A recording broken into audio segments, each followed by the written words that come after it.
Tim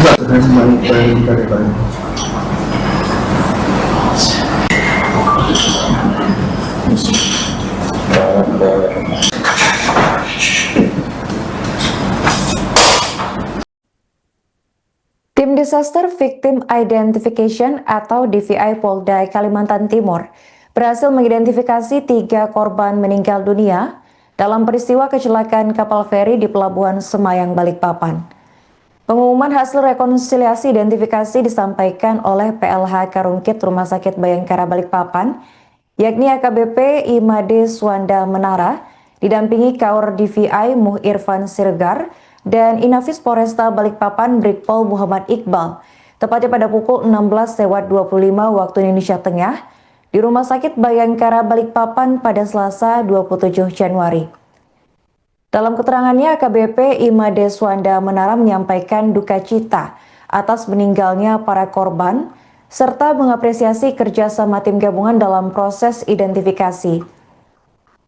Ia menjelaskan identifikasi dilakukan berdasarkan data antemortem dan postmortem, meliputi data primer seperti sidik jari, serta data sekunder berupa temuan klinis dan properti korban. Adapun 3 korban meninggal dunia yang berhasil diidentifikasi yakni Idam Rapi 51 tahun, laki-laki yang lahir di Ujung Pandang 6 Mei 1974.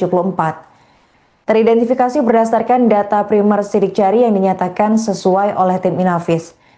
Kemudian yang kedua ada Nurlina 41 tahun, perempuan yang lahir di Cendranai 1 Juli 1984, teridentifikasi dari temuan klinis properti korban serta data primer sidik jari. Yang terakhir ada korban bernama Nina 64 tahun, perempuan lahir di Cendranai 1 Juli 1961.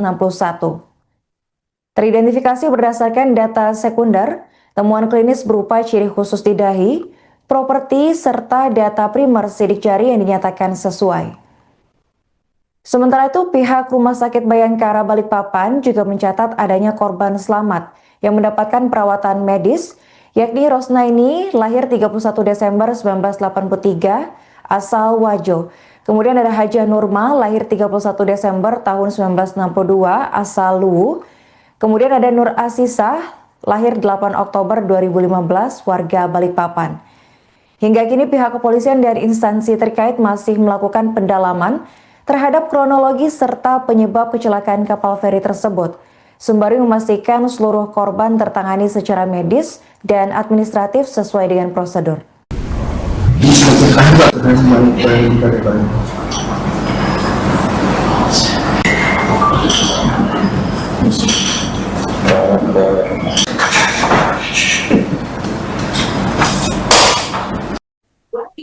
Insiden tragis terjadi di Pelabuhan Semayang, Balikpapan pada Selasa 27 Januari 2026 sekitar pukul 5:30 waktu Indonesia Tengah. Kapal feri Dharma Kartika 9 mendadak mengalami kemiringan sesaat setelah bersandar di pelabuhan sehingga menimbulkan kepanikan di lokasi. Akibat kemiringan tersebut, sejumlah truk pengangkut muatan tertindih hingga menimbulkan korban jiwa sebanyak 3 orang. Untuk informasi selengkapnya akan dilaporkan oleh jurnalis Tribun Kaltim, yakni rekan Dwi Ardianto. Baik rekan Dwi, bisa dijelaskan bagaimana kronologi insiden kapal miring yang menyebabkan korban tewas di Pelabuhan Semayang, Balikpapan ini bisa terjadi?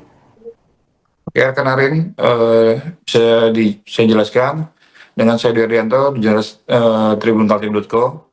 Jadi kapal Dharma Kartika 9 ini kapal dari Parepare menuju Balikpapan, menuju Pelabuhan Semayang. Ketika mau bersandar di pelabuhan sekitar pukul 5.30 itu posisinya langsung miring sehingga mengakibatkan kemiringan kurang lebih 5 derajat dan membuat semua kendaraan di dalam kapal muatan tersebut akhirnya miring, bahkan ada yang terbalik. Dan diketahui ada 3 orang korban dalam peristiwa tersebut, dan juga ada beberapa orang yang mendapatkan luka ringan dan mendapatkan perawatan di Rumah Sakit Bayangkara. Baik, rekan, bisa dijelaskan berapa total korban tewas dan korban selamat serta kendaraan yang rusak akibat insiden ini? Untuk korban yang meninggal dunia ada 3 orang yang berhasil diidentifikasi oleh tim DVI Polda Kaltim. bernama Idam Rapi, 51 tahun, laki-laki, lahir di Ujung Pandang, 6 Mei 74, teridentifikasi berdasarkan data primer sidik jari yang dinyatakan sesuai oleh tim Inavis. Kemudian Nurlina, umur 41 tahun, perempuan, lahir di Cendrakranai, 1 Juli 1984, teridentifikasi dari teman klinis, properti korban, serta data primer sidik jari. Kemudian yang terakhir Nina, 64 tahun, perempuan, lahir di Cendrakranai 1 Juli 1961. Dan juga ada korban luka ringan sebanyak 4 orang. Untuk korban yang selamat masih belum bisa diketahui karena data manifest masih belum diberikan oleh pihak DLU atau Dharma Lautan Utama, termasuk juga dari berapa jumlah kendaraan yang ada di kapal muatan tersebut. Begitu, An. Oke, baik. Bagaimana kesaksian penumpang pada saat peristiwa ini terjadi, rekan Dwi? Tadi saya sempat mewawancarai salah seorang korban dan seseorang kerabat korban yang juga ikut dalam kapal tersebut. Jadi bahwasanya ketika sudah sampai, tiba-tiba posisi kapal itu langsung miring ketika ingin bersandar di Pelabuhan Semayang.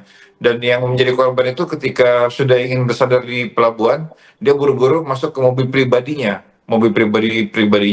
dan tidak menyangka ketika ada peristiwa tersebut kemudian terjepit oleh kendaraan-kendaraan truk yang menghimpit dari korban tersebut. Dan kemudian beberapa waktu kemudian ditemukan lagi 2 orang korban yang ternyata di luar kendaraan pribadi tersebut, tapi meninggal karena jatuh ketindis atau dari muatan barang truk-truk yang ada di sekitar tersebut. Sedangkan di mobil pribadi tersebut ada 3 orang, 1 orang yang pengemudi tadi meninggal tewas terjepit dan 2 orang lainnya selamat dengan luka ringan. Karin. Baik, apa dugaan penyebab KM Dharma Kartika 9 ini mengalami kemiringan secara tiba-tiba menurut keterangan pihak berwenang, rekan Dwi? Nah, untuk keterangan tersebut sampai hingga saat ini masih belum bisa terkonfirmasi karena pihak Dharma Lautan sendiri, DLU sendiri masih enggan untuk berkomentar. Hingga saat ini kami mencoba untuk berkomunikasi, untuk mencari manifest data dan juga penyebab dari kemiringan kapal tersebut. Hingga saat ini masih belum mendapatkan penjelasan karena dari pihak DLU sendiri masih enggan untuk berkomentar. Sekian, Arin.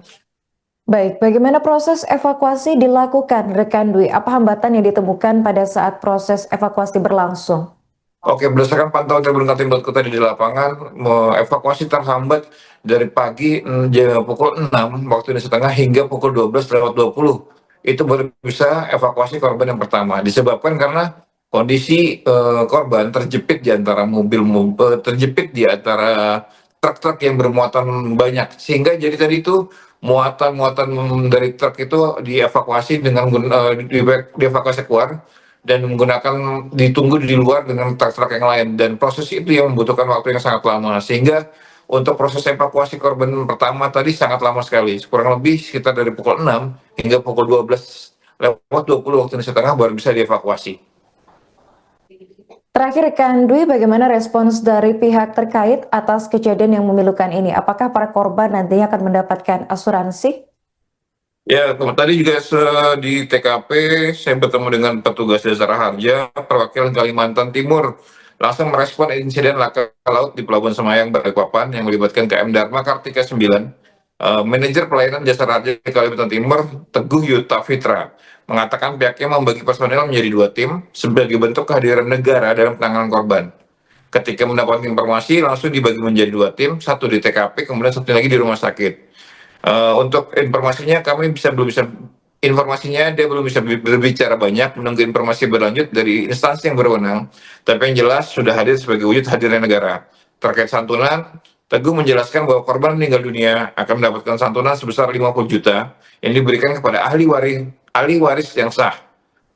Sementara itu bagi korban luka-luka, Jasara Harja memberikan jaminan biaya pengobatan dan perawatan hingga maksimal 20 juta rupiah. Begitu, Arin. Oke, baik. Terima kasih rekan Dwi Ardianto atas laporannya dan selamat melanjutkan tugas kembali.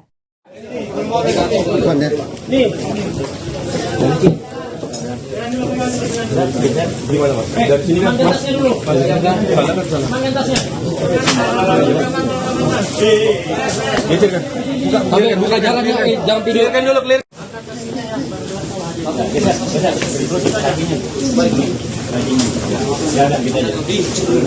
Iya, kamu nunggu ya gitu. Oke.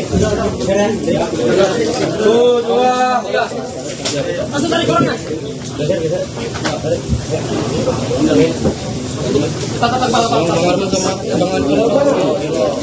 Bang, siap ya? Siap. Siap. Dua orang lagi.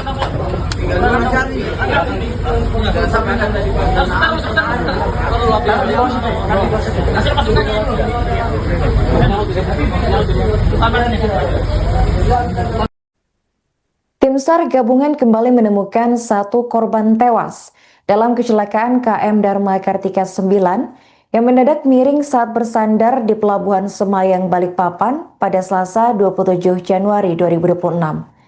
Dengan penemuan terbaru ini, korban meninggal dunia bertambah menjadi total 3 orang. Kepala Kantor Pencarian dan Pertolongan Kelas A Balikpapan, Dodi Setiawan, menjelaskan bahwa korban terakhir yang ditemukan berjenis kelamin perempuan dan berada di dalam dek kendaraan kapal. Sebelumnya, korban pertama yang ditemukan diketahui bernama Idam Rapi, 52 tahun.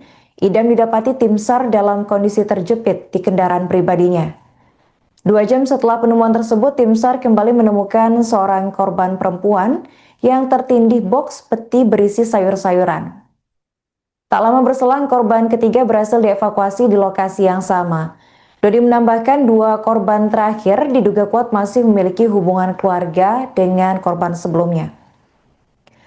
Seluruh jenazah kini telah dibawa ke Rumah Sakit Bayangkara Balikpapan untuk menjalani proses identifikasi lebih lanjut. Dan sebagai informasi pemirsa, insiden tragis ini terjadi ketika kapal mengalami kemiringan secara tiba-tiba setelah remdor dibuka di Pelabuhan Semayang. Kondisi tersebut menyebabkan sejumlah kendaraan di dek kapal saling tindih dan kapal feri diketahui baru saja tiba dari Pelabuhan Parepare, Sulawesi Selatan. Selain 3 korban tewas, ada juga sejumlah penumpang lainnya yang berhasil dievakuasi dalam kondisi selamat, termasuk seorang anak berusia 10 tahun. Mereka diduga masih satu keluarga dengan korban bernama Idam Rapi, dan mereka adalah Hajah Nurma, 64 tahun, asal Kabupaten Luwu, kemudian ada Rosnaini, 43 tahun, asal Kabupaten Wajo, serta ada Nur Aisyah, 10 tahun, asal Kelurahan Teritip, Balikpapan. Dodi mengungkapkan kendala utama dalam proses evakuasi itu adalah posisi mobil korban yang tertimbun truk bermuatan berat seperti pasir dan sembako. Untuk mengatasi hal tersebut, petugas menggunakan teknik ekstrikasi dengan memotong bagian kendaraan pribadi agar jenazah dapat dikeluarkan.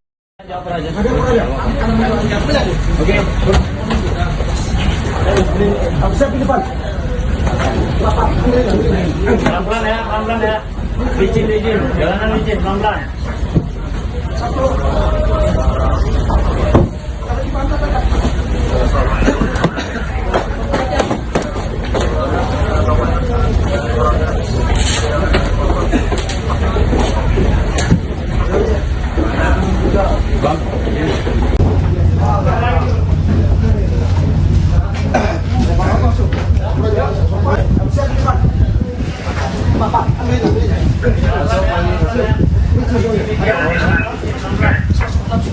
Satu korban terbungkus mengarah evakuasi. Korban kedua sudah berhasil dikeluarkan? Sudah dikeluarkan, sudah di kantong mayat, proses perjalanan evakuasi.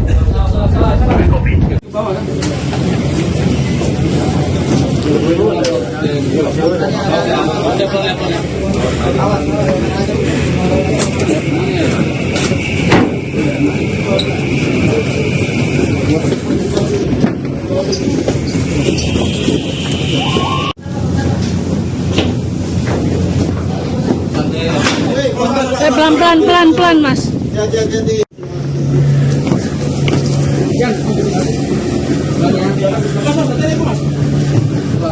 Ini ya, motivasi ya. Gitu. Salin.